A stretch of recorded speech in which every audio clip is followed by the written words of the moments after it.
The stars looked different this far from Earth. Commander Lisa Martinez stood on the bridge of the Aurora's dawn, watching the massive space station grow larger on the main screen. Nexus Prime was bigger than any human city. Its metal surface gleamed with lights from a dozen different alien races. "We're really doing this," said Jake Sullivan, the ship's ambassador. He adjusted his formal uniform one more time. His hand shook slightly. Lisa turned to look at him. Jake was a good man, smart and calm under pressure. But today felt different. Today, humanity would meet the Andromeda Coalition for the first time.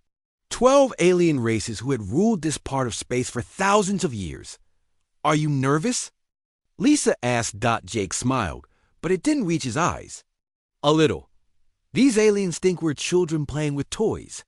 They barely agreed to meet with us." Dr. Amy Rodriguez looked up from her science station.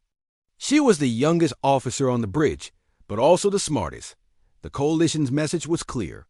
They called us primitive newcomers who might be worth a few minutes of their time. "That's not very friendly," said Captain Ben Thompson. He was Lisa's tactical officer, a man who had fought in 3 different wars. Nothing usually bothered him, but even he seemed tense today. Lisa walked to the center of the bridge. Through the big window, Nexus Prime filled their view. Ships from many worlds docked at different ports. Some ships were long and thin like silver needles, others were round like metal planets. A few looked like they were made of crystal or light itself. "Listen, everyone," Lisa said. Her voice was steady and strong. "I know this is scary. We're the first humans to come this far into their space. But we're here for a reason. Earth sent us to make friends, to learn, and to show them who we really are." The ship's doctor, Kevin Park, stepped onto the bridge. He was carrying a medical kit. "Just in case," he said with a grin. Kevin always tried to make people feel better. "Incoming message from Nexus Prime," said the communications officer. "Put it on screen," Lisa ordered. The main screen changed. Instead of the space station, they now saw an alien face. It looked like a tall, thin human, but its skin was blue and its eyes were completely black. When it spoke, its voice sounded like wind through metal pipes. "Human vessel Aurora's Dawn. You are granted permission to dock at Port 7. You will be escorted to Meeting Chamber 12. Do not deviate from your assigned path. Do not touch anything. Do not speak unless spoken to." The message ended abruptly. "Well, that was warm and welcoming," Ben muttered. Lisa straightened her uniform. "Remember our mission. We're here to prove that humans deserve a place among the stars. Let's show them what we can do." The docking process took 30 minutes. Nexus Primes. Technology guided their ship into place with perfect precision. Lisa had to admit it was impressive. The Coalition races had been traveling between stars when humans were still learning to make fire. As they walked through the station's corridors, Lisa's team stayed close together. The hallways were enormous, built for creatures much larger than humans. Strange lights floated in the air without any visible source. The walls seemed to be alive, changing colors as they passed. Other aliens walked past them, but none stopped to look. A creature that looked like a walking tree ignored them completely. Something that might have been made of liquid metal flowed around them without acknowledgement. They were clearly not important here. "This place is incredible," Amy whispered, pulling out a small scanner. "The technology is centuries ahead of ours." "Don't let them see you scanning," Jake warned. "We don't want to look like spies." They reached Meeting Chamber 12. The doors opened by themselves, revealing a circular room with a high ceiling. 12 different aliens sat around a curved table. Each one looked completely different from the others. The blue-skinned alien from the message stood up. "I am Kepler, representative of the Zephyrian High Council. You are the humans, yes?" "Yes," Lisa said, stepping forward. "I'm Commander Lisa Martinez. This is Ambassador Jake Sullivan and my senior staff." Kepler looked at them like they were insects. "How small you are. We had heard reports, but seeing you in person is quite shocking." Several other aliens made sounds that might have been laughter. A creature covered in green scales hissed softly. Something that looked like a floating jellyfish pulsed with different colors. Jake stepped forward and bowed slightly. We're honored to meet the Coalition. Earth sends its greetings and hopes for friendship between our peoples. Friendship? Kefir's black eyes seemed to grow darker. You have been traveling in space for barely 200 years. We have been doing this for millennia. What could we possibly have in common? We're all living beings, Lisa said. We all want to survive and prosper.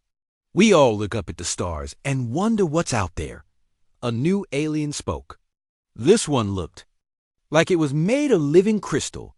When it talked, its voice sounded like music. The human speaks of looking at stars. We were traveling between stars when your species lived in caves. Amy stepped forward. That's true, but humans learn fast. We went from our first flight to landing on our moon in just 66 years. Maybe our different perspective could be useful. The crystal alien made a sound like breaking glass. Useful? Child race, you know nothing of the complexities of galactic civilization. Kefir raised his hand for silence. The Coalition has agreed to this meeting as a courtesy. But we must be sure you are not a threat to galactic stability. Your species has a history of violence and chaos. All species have histories they're not proud of, Jake said diplomatically. But humans have also shown great capacity for growth, learning, and cooperation. Words, said another alien, this one covered in what looked like metal feathers. Any primitive species can make words. Can you prove your claims? Lisa felt her team tense behind her. This was the moment she had been expecting. What kind of proof would satisfy you? Kefir smiled, showing teeth that were too sharp. 3 tests. If you pass all 3, the Coalition will consider recognizing your species as worthy of contact.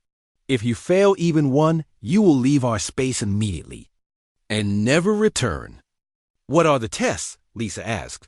First, you must defeat our greatest military mind in combat simulation. Second, you must create art that moves our hearts. Third, you must heal one of our dying using only your primitive methods. Kefir's smile grew wider. These tests have been failed by every species that attempted them for the past 1,000 years. The room fell silent. Lisa could feel the weight of the moment. Earth had sent them here to make contact, to open the door for humanity among the stars. If they failed, that door might close forever. But as she looked at her team, she saw something the aliens didn't understand. She saw determination. She saw creativity. She saw the refusal to give up that had carried humans from caves to the stars. We accept your tests, Lisa said clearly. The aliens looked surprised. Several made sounds of disbelief. You accept? Kefir asked. Do you understand what failure means? Lisa nodded. We understand, but you don't understand us yet. Give us your tests. We'll show you what humans can really do. The silence in the chamber lasted for several long seconds. Then the aliens began talking all at once. Their voices mixed together in a chaos of different languages and sounds. Some clicked, others whistled, and a few made noises like grinding metal. Kefir raised his hand again. The room became quiet. Very well, humans. You have accepted our challenge, but first you must understand what you face. A holographic display appeared in the center of the room. It showed 3 different scenes, each one more complex than the last. The first test is the strategic mind, Kefir explained. You will face General Thokron of the Hegemony Fleet. He has never lost a battle in over 300 years. He has destroyed entire star systems with his tactical genius. The hologram showed a massive alien covered in thick armor. Thokron had 4 arms and 6 eyes. Battle scars covered his dark skin. When he spoke, his voice sounded like rocks falling down a mountain. I have crushed 1,000 different species, Thokran growled. Their fleets burn like candles in the void. Your small ships will be nothing more than target practice. Ben Thompson stepped forward. I'll take that challenge. Several aliens made sounds of amusement. The metal-feathered creature spoke up. You are barely larger than a juvenile. Zokron commands fleets with millions of ships. Size isn't everything, Ben replied calmly. Sometimes the smallest key opens the biggest door. Kefra gestured to the second scene in the hologram. The second test is the creative soul. You must create art that moves the heart of Zalthara the Eternal. The display showed a beautiful alien woman made entirely of flowing silver. She had no solid form, but moved like liquid mercury. Her voice was like distant thunder. I have lived for 10,000 years, Zalthara said. I have seen the birth and death of stars. I have witnessed the rise and fall of entire civilizations. Nothing moves me anymore. Nothing surprises me. Your primitive attempts at creativity will be laughable. Maria Santos, the ship's counselor, stepped forward. I'd like to try. The silver woman looked at her with ancient eyes. You are so young, so small. What could you possibly create that I have not already seen? Maybe something you've never seen because you stopped looking. Maria answered quietly. The third scene showed a creature that looked like living crystal, but this one was different from the coalition representative. This crystal being was dim and gray, lying on what appeared to be a medical table. Its light was flickering like a dying candle. The final test is the healing touch, Kefra continued. This is Shender of the Crystalline Collective. He is dying from the Fade, a condition that has no cure. Your primitive medicine must save him, or he will die within one of your Earth days. Dr. Kevin Park moved forward. What exactly is the Fade? The Crystal Coalition member spoke, its voice like breaking glass. The Fade is when our life force simply ... stops. It has no physical cause. Our greatest medical minds cannot explain it. It cannot be cured. Then how do you expect us to succeed where you have failed? Kevin asked. We do not, Kefra said, with his sharp smile. That is the point. These tests are designed to be impossible. They will prove to the entire coalition that humans are not ready for galactic civilization. Lisa looked at her team. She could see the determination in their eyes, but also the fear. These aliens were right about one thing. The test seemed impossible. But Lisa had learned something important during her years in space. Impossible was just another word for not tried yet. When do we start? She asked. Kefra seemed surprised. By her confidence, you may begin immediately. Each test will take place in a different section of the station. You will be watched by representatives from all coalition races. When you fail, the entire galaxy will know that humans are not ready. The crystal being made its glass-breaking sound again. Perhaps when you fail, you will understand your place in the universe. You are children playing with toys you do not understand. Amy Rodriguez had been quiet throughout the meeting, but now she spoke up. Children ask questions that adults forget to ask. Sometimes a fresh perspective is exactly what's needed. The green-scaled alien hissed. Arrogance. They show arrogance before they have even begun. It's not arrogance, Lisa said. It's hope. Humans have always believed that tomorrow can be better than today. That's what brought us to the stars in the first place. Kefra gestured toward the chamber doors. Hope will not help you now. Come, let us show you to your testing areas. As they walked through the station's corridors, Lisa's team stayed close together. The aliens led them deeper into Nexus Prime, past areas filled with technology that seemed almost magical. Floating platforms carried beams of pure energy. Walls displayed information in languages that hurt to look at directly.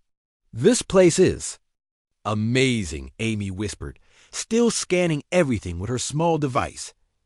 The level of technology integration is incredible. But ... double quotes. But what? Lisa asked quietly. It's all very old. I'm not seeing much innovation. Everything looks like it was built thousands of years ago and just maintained since then. They reached a section of the station that branched off in 3 directions. Kefra stopped and turned to face them. Here we separate. Captain Thompson, you will go to the left for your tactical simulation. Counselor Santos, you will go to the right for your artistic challenge. Dr. Park, you will go straight ahead to the medical bay. Ben looked at his teammates. See you all when this is over. Win or lose, we do this together, Maria said. Kevin nodded. Good luck, everyone. As they began to separate, Lisa called out, Remember who you are. Remember who we are. We're human, and that means we never give up. The 3 team members walked away in different directions, each escorted by a group of alien guards. Lisa watched them go, feeling proud and worried at the same time. Keffer looked at her with his black eyes. You care about them. Of course I do. They're my crew, my family. Emotional. Attachment is a weakness, the alien said. It clouds judgment. It makes you vulnerable. Lisa turned to face him. You're wrong. Caring about each other is what makes us strong. It's what makes us human. We shall see, Keffer replied. Your people are about to face tests that have broken the spirits of entire civilizations. Caring will not help them now. But as Lisa watched her team disappear into the station's depths, she felt something the aliens didn't understand. She felt pride. These humans, her humans, were about to show the galaxy something it had forgotten. They were about to prove that being human meant more than just surviving. They were about to prove that being human meant never accepting that. Impossible was forever. The tests were about to begin, and Lisa Martinez had never been more confident. In her crew, they were about to show the Andromeda Coalition what humans could really do when they put their minds to it. The aliens thought they had seen everything. They were about to learn how wrong they were. Ben Thompson stood in front of the largest holographic display he had ever seen. The tactical simulation room was enormous, with walls that curved up into darkness. Hundreds of alien observers filled viewing platforms above him. Their eyes watched. His every move, General Thoquin appeared on the screen in front of him. The massive 4-armed alien looked even more frightening up close. His 6 eyes glowed red with anger. Human child, Thoquin growled, you face the Grand Fleet simulation. 1,000 enemy ships under my command. You have 50 human vessels. The simulation has been won only 3 times in 1,000 years. Ben looked at the holographic fleet spread out before him. 50 small human ships floated in empty space. They looked tiny compared to the massive alien vessels approaching from all sides. Each enemy ship was 10 times larger than his biggest cruiser. The rules are simple, Thoquin continued. Destroy my fleet or defend your home base for 1 full hour. Do either, and you win. Fail both, and your species is proven weak. Ben studied the tactical display. The alien ships moved in perfect formation, like a school of fish or a flock of birds. Their strategy was flawless, their positioning exact. It was beautiful to watch Dot, and that was the problem. Begin simulation, Thoquin commanded. The enemy fleet advanced. Ben watched as they split into 3 groups, surrounding his small force. From different angles. It was a classic pincer movement, the kind taught in every military academy in the galaxy. But Ben hadn't learned his tactics in any academy. Instead of ordering his ships to meet the enemy head-on, Ben did something unexpected. He ordered his entire fleet to run away. The alien observers made sounds of shock and disappointment. On the viewing platforms, creatures from a dozen worlds clicked and hissed their disapproval. The human retreats without firing a shot. Thoquin laughed. How typical of a coward species. But Ben wasn't retreating. He was thinking Dot as his ships fled toward the edge of the battle zone. Ben studied the enemy formation. The alien fleet was perfect. Too perfect. Every ship stayed in exactly the right position. Every movement was calculated and precise. Ben smiled. Perfect formations had perfect weaknesses. He ordered his ships to split up. Instead of staying together as one fleet, the human vessels scattered in all directions. Some headed toward the nearest asteroid field. Others dove toward a nearby gas giant. A few small fighters hid behind space debris. What is the human doing?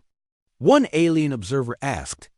He has no strategy, another replied. His fleet is broken and scattered. But Ben's fleet wasn't broken. It was free. When Thokran's ships tried to follow, they found themselves chasing targets in 50 different directions. The perfect formation began to stretch and break apart. Ships that had been supporting each other were now isolated and alone. Then, Ben sprung his trap. The human ships hiding in the asteroid field suddenly attacked. But they didn't target the enemy ships directly. Instead, they shot at the asteroids themselves, sending huge rocks flying toward the alien formation. Impossible, Thokran muttered. Asteroids are not weapons.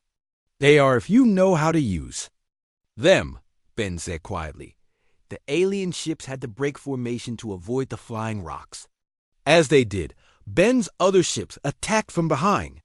The small human fighters moved fast and struck hard, then disappeared before the enemy could respond. Meanwhile, in the artistic challenge room, Maria Santos faced a very different kind of impossible task.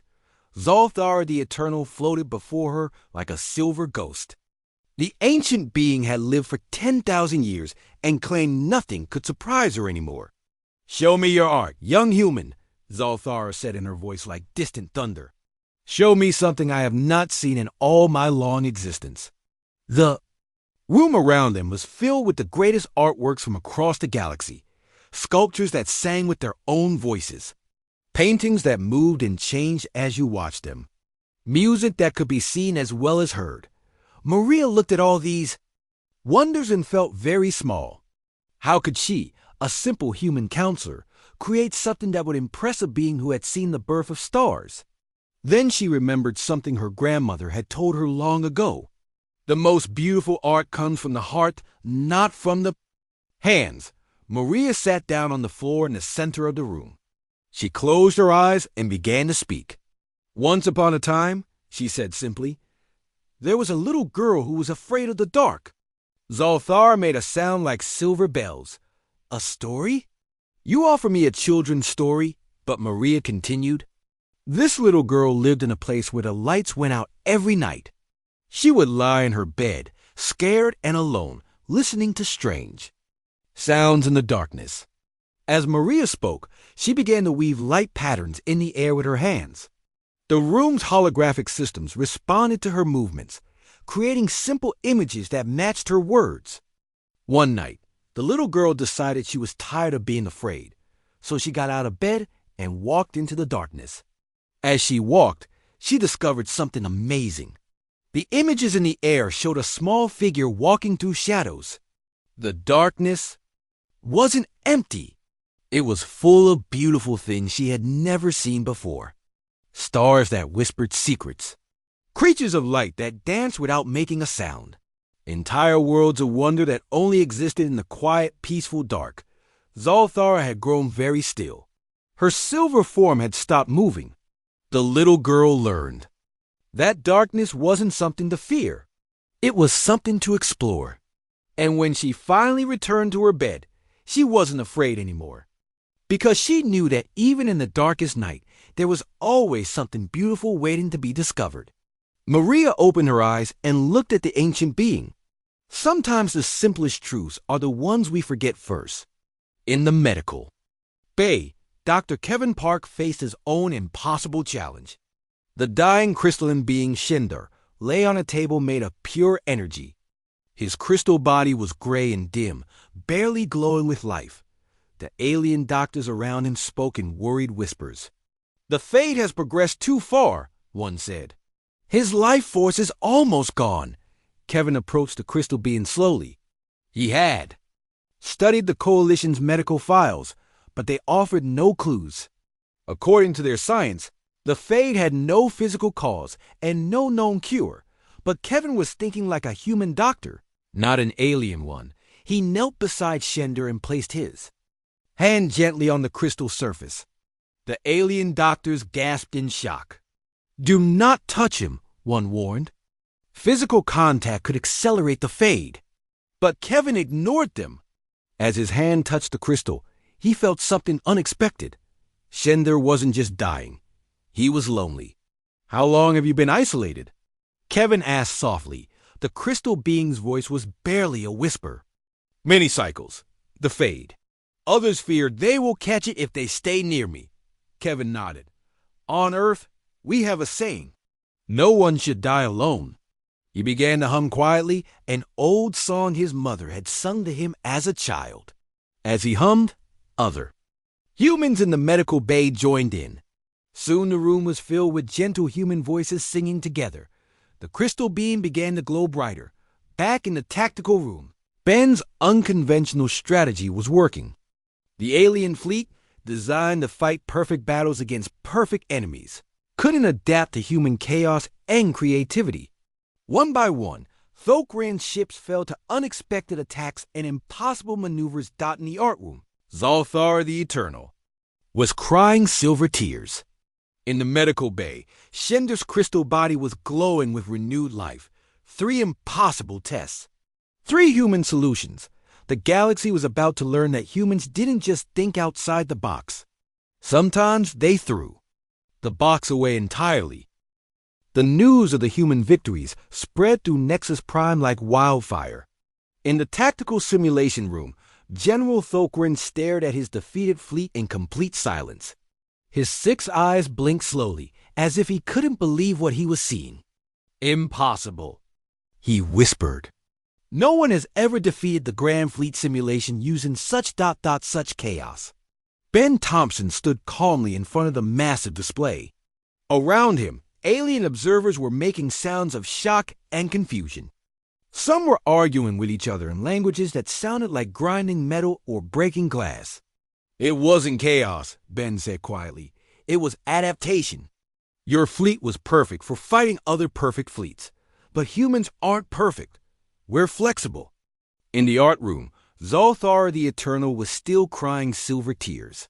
The ancient being had not moved for several minutes after Maria's simple story ended. Other coalition artists and critics stood around the room, unsure of what to do. I had forgotten, Zolthar said in her voice like distant thunder. I had forgotten what it felt like to discover something for the first time. Your story. It reminded me of when I was young, and everything was new and wonderful, Maria smiled. That's what stories are for. To help us remember who we used to be and who we can still become. In the medical bay, Dr. Kevin Park watched as Shender's crystal body grew brighter with each passing minute. The dying crystalline being was sitting up now, his gray color slowly changing to a warm blue glow. I feel different, Shender said, his voice stronger than it had been in months. The emptiness is gone. How did you do this? Kevin sat down beside the crystal being. Your people were treating the fade like a disease of the body. But it's not. It's a disease of the spirit. You weren't dying from anything physical. You were dying from loneliness. The alien doctors around them were taking notes frantically. One of them, a creature that looked like a walking tree, spoke up. But our medical science shows no connection between emotional state and physical health in crystalline beings. Maybe your medical science is missing something, Kevin replied. On Earth, we've learned that the mind and body are connected. When someone feels alone and hopeless, their body starts to shut down too. News of the 3 human victories reached the main council chamber, where Lisa Martinez waited with Ambassador Jake Sullivan and Dr. Amy Rodriguez. The alien representatives were in chaos. Some were arguing loudly while others sat in stunned silence. Kepher, the blue-skinned Zephyrian leader, stood up and slammed his hand on the table. This is unacceptable. The tests were designed to be impossible. Maybe that's the problem, Amy said quietly. Everyone turned to look at her. Maybe you've been designing tests that are impossible instead of tests that are challenging. What do you mean? Asked the Crystal Coalition member. Amy activated her small scanner and projected a holographic display into the center of the room. I've been analyzing your technology since we arrived. It's incredibly advanced, but it's also incredibly old. Most of your systems haven't been updated in thousands of years. The floating jellyfish creature pulsed with angry colors. Our technology, Is perfect. Why would we need to change it? Because perfect means finished, Amy replied. And finished means dead. You stop growing, stop learning, stop trying new things. That's why our primitive methods worked. We're still willing to try things that might fail. Kepler's black eyes grew darker. You dare suggest that we are inferior to your young species? Not inferior, Lisa said, standing up. Just ... stuck. You become so focused on being perfect that you've forgotten how to be creative. The green-scaled alien hissed loudly. Ridiculous. We are the most advanced civilizations in the galaxy. Then why couldn't you cure the fade? Lisa asked. Why couldn't you defeat a small human fleet? Why couldn't you create art that moved your own people's hearts? The room fell silent. The alien representatives looked at each other with uncertainty. Just then, the doors to the chamber opened. Ben, Maria, and Dr. Kevin walked in, escorted by their alien guards. Behind them came General Thokron, Zolthar the Eternal, and Shender. The crystalline being, Thokran stepped forward, his forearms crossed over his massive chest. The human defeated me fairly. His tactics were unlike anything I have ever seen. He turned my own strength against me. Zolthar floated beside him, her silver form still glowing with emotion. The human's art was simple, but it touched something in me that I thought was lost forever. She reminded me of the beauty and discovery. Shender moved to stand with them, his crystal body now bright blue with health. The human doctor saved my life by treating my soul, not just my body. He showed me that healing comes from connection, not just medicine. Kepler looked at the three beings with anger and fear.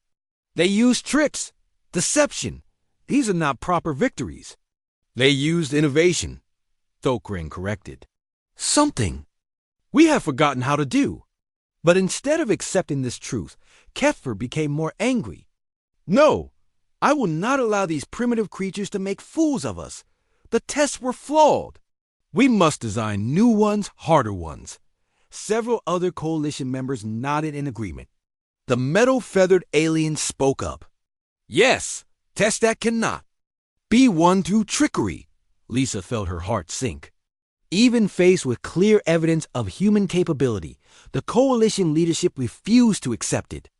They were too proud, too set in their ways to admit that humans might have something to offer. You're afraid, she said suddenly. The entire room turned to look at her. What did you say? Kepler demanded. You're afraid, Lisa repeated. You're afraid that if you admit humans have value, you'll have to admit that your own civilizations have become stagnant. You're afraid of change. The floating jellyfish pulsed with dark colors. We fear nothing. Then why won't you honor your agreement? Jake asked. We passed your tests. All three of them. The tests were flawed, Kepler shouted. We will create new ones. But not all the coalition members agreed. A creature that looked like it was made of flowing water spoke up. Perhaps we should listen to what the humans have to say. Yes, agreed another alien that seemed to be made of living rock. Their methods were ... interesting. Kepler turned on them with fury. You would betray your own kind for these primitives? We would learn from them, the water bee replied. Calmly, as we once learned from each other before we became too proud to change. The chamber erupted in argument. Some aliens supported Kepler's position, demanding new tests and the expulsion of humans from coalition space. Others argue that the humans have proven themselves and deserve recognition. As the argument grew louder, Lisa noticed something important. The younger members of each species were the ones defending humanity. The older, more established leaders were the ones demanding their expulsion. It was a pattern she recognized from human history. The old guard always resisted change, while the young embraced new possibilities. Amy leaned over to whisper in her ear. Commander, I'm detecting some unusual energy readings from the coalition ships outside the station. Lisa felt a chill run down her spine. What kind of readings? Weapon systems charging, Amy replied quietly. I think they're preparing to attack us. Lisa looked around the arguing chamber and realized the truth. Keffer and his supporters weren't just going to reject humanity's achievements. They were going to try to destroy them entirely. The test had been passed, but the real challenge was just beginning. Lisa Martinez felt the deck vibrate beneath her feet as weapon systems across the Coalition fleet powered up.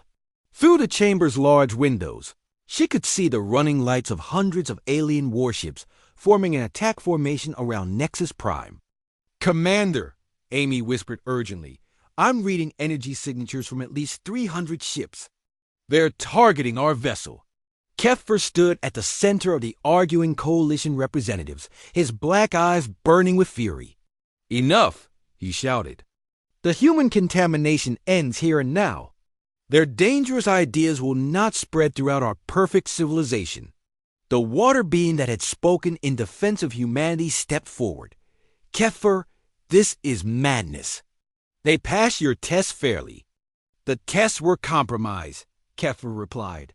"These creatures use trickery and deception.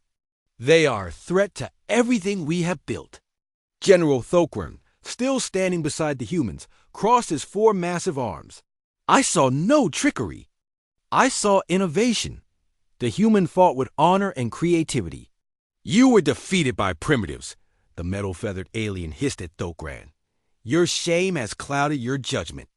But Zalthara the Eternal floated between them, her silver form glowing with anger. "My judgment is clear. These humans showed me something beautiful that I have forgotten. That is not contamination. That is gift. Shender, the crystal being that Dr. Kevin had healed, pulsed with bright blue light. They saved my life when your medicine could not. How can saving life be called contamination?" Lisa watched the Coalition tear itself apart with arguments. She could see the division clearly now. The older, more powerful members like Keffer wanted to destroy humanity to protect their static way of life. The younger, more curious members wanted to learn from human methods. "This is exactly what happened to us," she said quietly. Jake looked at her with confusion. "What do you mean?" "Human history," Lisa explained.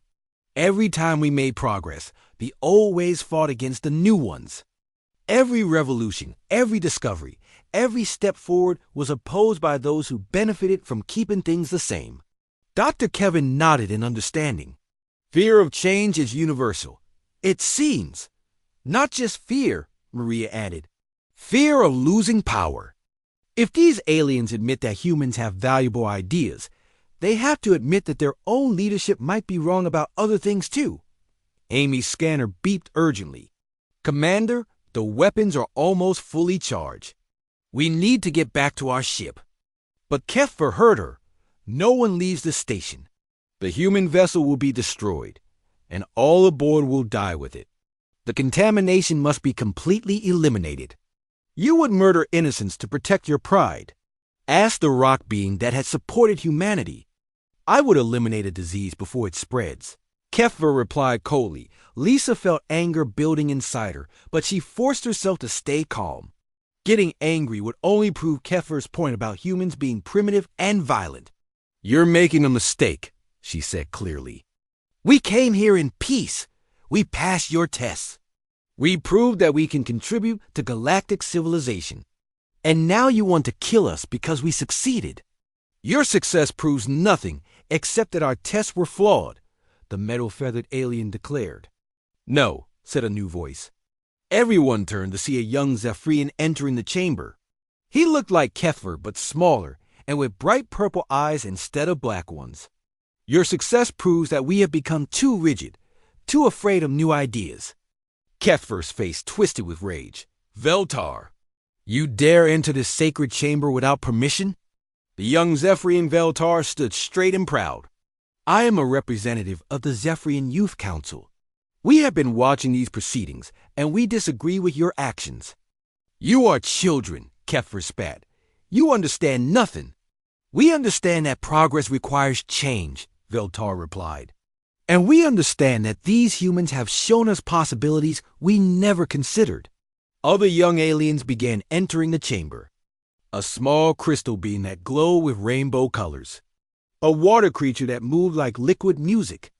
A metal-feathered alien whose feathers shimmered with every color imaginable. The youth councils of all coalition species stand with the humans, the rainbow crystal announced.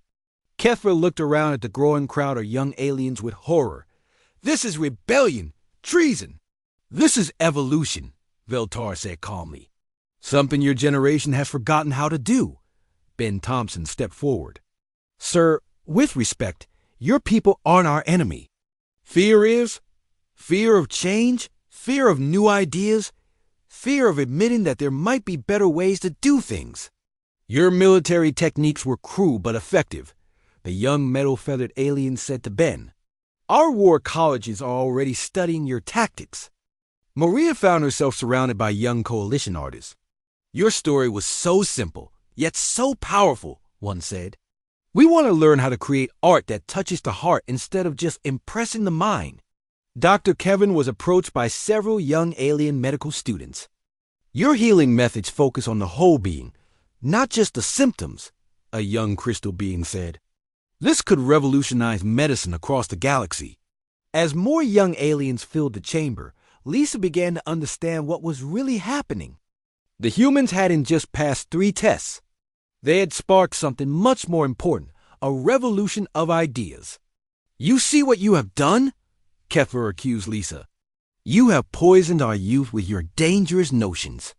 We've inspired them, Lisa corrected. We've shown them that there are always new ways to solve old problems. Amy's scanner was beeping frantically now. Commander, those ships are about to fire. But Veltar stepped between Lisa and Kefir. If you attack the humans, you attack us as well. We stand with them. As do we, said the water-being elder who had defended humanity earlier.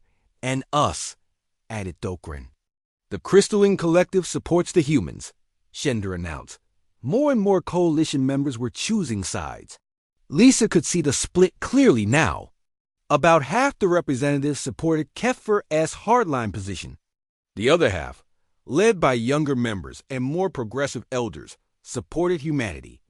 This ends now, Kefir shouted. He activated a communication device on his wrist. All ships commence firing. Destroy the human vessel immediately. Amy's scanner shrieked a warning. Incoming fire! But something unexpected happened. Only about half the coalition fleet opened fire. The other half did nothing. Their weapons still powered down. Sir, a voice crackled over Kefir's communicator, half our fleet is refusing to fire. They claim the humans are under their protection. Kefir stared at the device in disbelief. Impossible. I am the coalition commander. Not anymore, Veltar said quietly. The coalition is changing, whether you like it or not. Through the chamber windows, Lisa could see explosions in space as coalition ships fired on each other. Some were trying to destroy the Aurora's dawn, while others were defending it. We need to get to our ship, Lisa said urgently. This place isn't safe anymore. But as they started toward the exit, Kefir blocked their path. You will not escape. Even if some of our ships protect you, enough remain loyal to destroy you all. Lisa looked at the furious alien leader and felt something she had never expected to feel for him. She felt sorry for him. You could come with us, she said softly. You could learn to see the universe through new eyes. Never, Kefir snarled. I would rather die than accept contamination from primitives. Then you probably will, Lisa replied sadly. The revolution had begun, and nothing would ever be the same. The explosions outside Nexus Prime lit up the darkness of space like deadly fireworks. Lisa Martinez watched through the chamber windows as coalition ships fired on each other, splitting the ancient alliance down the middle. Half the fleet tried to destroy the Aurora's dawn while the other half desperately defended it. We have to reach our ship, Jake said urgently. Emergency lights were flashing throughout the station as the battle raged outside, but Kefir still blocked their path, his black eyes burning with hatred. Behind him stood the hardline coalition members who refused to accept change.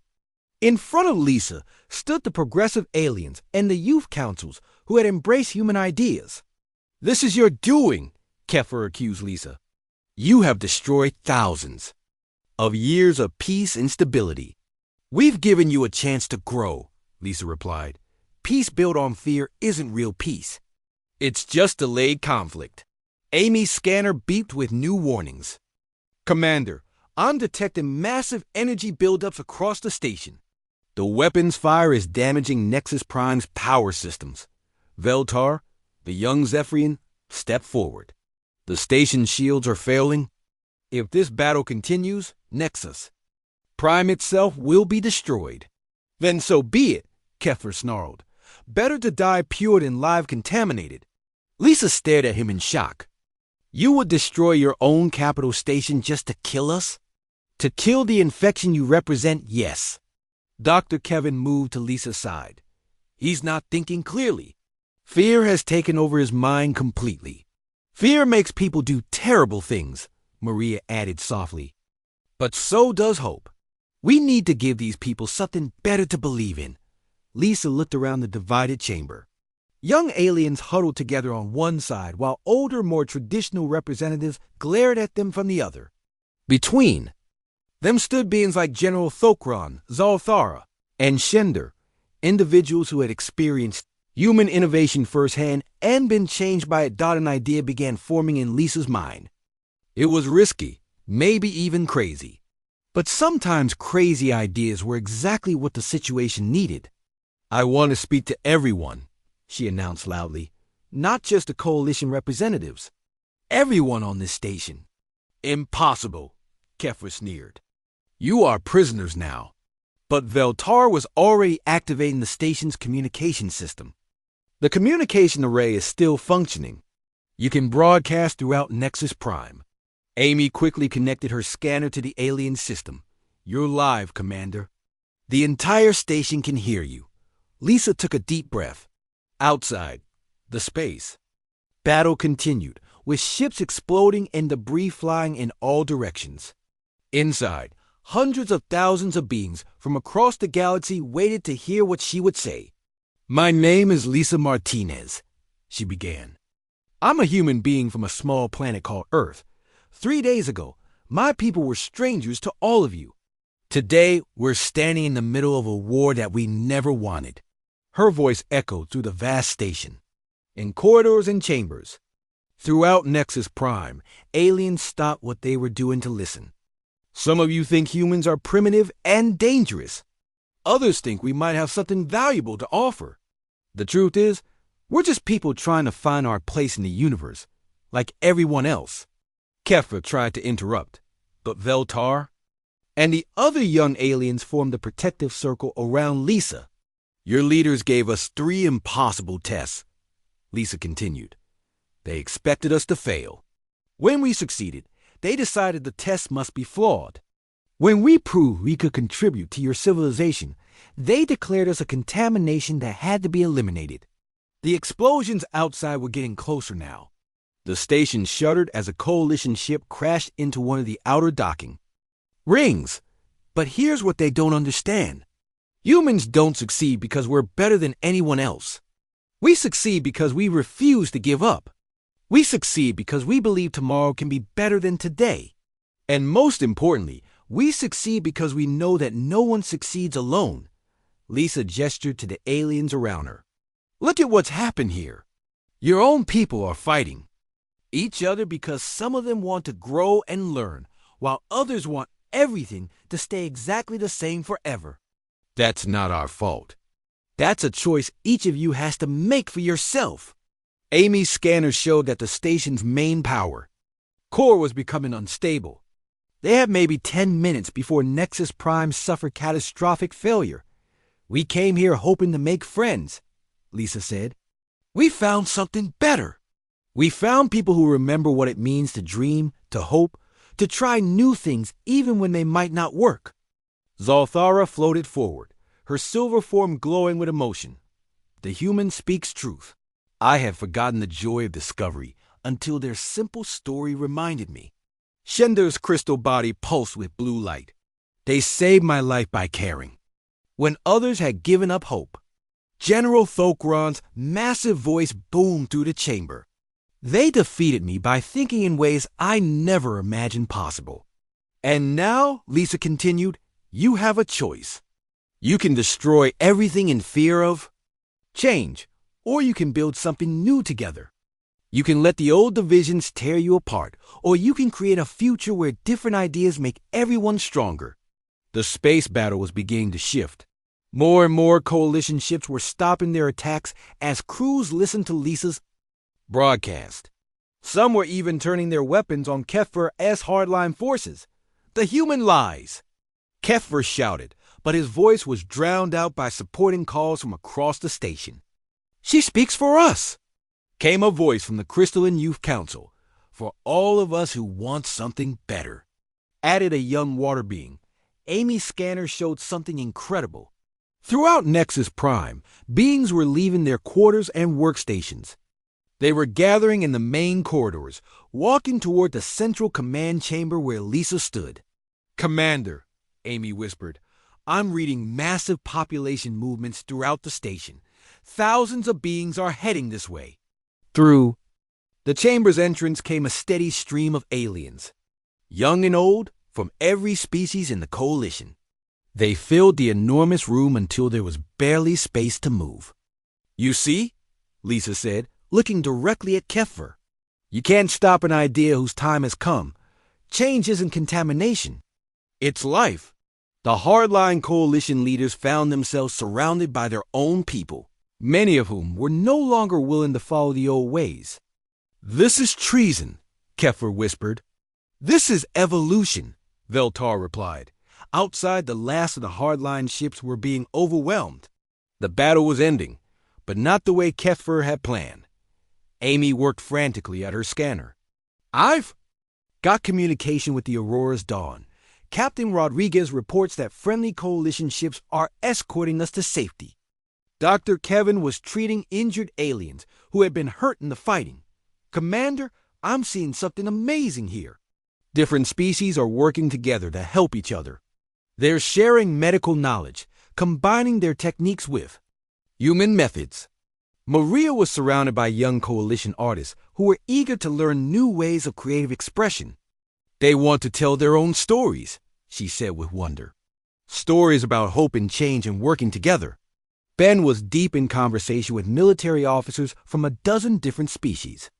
They're asking about adaptive tactics, about how to think creatively in combat situations. Lisa looked around the chamber and felt something she had never expected to feel. She felt proud, not just of her human crew, but of all the beings who had chosen hope over fear. 6 months from now," she announced to the crowd, "I want to invite representatives from every coalition world to visit Earth, not as conquerors or subjects, but as friends and partners. We'll share our stories, our knowledge, our dreams for the future." The chamber erupted in cheers from 100 different species. Kefir stared at the celebration with dead eyes. "You have doomed us all," he said quietly. "No," Lisa replied gently. "We've saved you. You just don't know it yet." As the Aurora's Dawn prepared to depart Nexus Prime, escorted by ships from the new Progressive Coalition, Lisa stood on her bridge watching the stars. They looked different now. They looked like they were full of friends she hadn't met yet. "Commander," Jake said with a smile, "Earth is going to want a full report. How do we explain all this?" Lisa thought for a moment. "We tell them the truth. We tell them that humans aren't special because we're better than anyone else. We're special because we never stop believing that everyone can be better than they are right now." Amy looked up from her science station. "Commander, I'm receiving messages from coalition worlds across the galaxy. They want to establish cultural and scientific exchanges with Earth." "And Commander," Ben added from Tactical, "I'm getting requests from military academies. They want to study human tactical innovations." Dr. Kevin's medical station was buzzing with incoming data. The Crystalline Collective wants to establish a joint medical research program. They think combining our empathetic healing methods with their energy medicine could revolutionize treatment across the galaxy. Maria laughed with joy. The Coalition Arts Council wants to create an interspecies storytelling festival. Lisa Martinez, the human commander who had been dismissed as primitive just days before, was now the center of a galactic renaissance. But she knew the truth that the aliens were just beginning to understand. She wasn't unbelievable because she was superhuman. She was unbelievable because she was perfectly, wonderfully,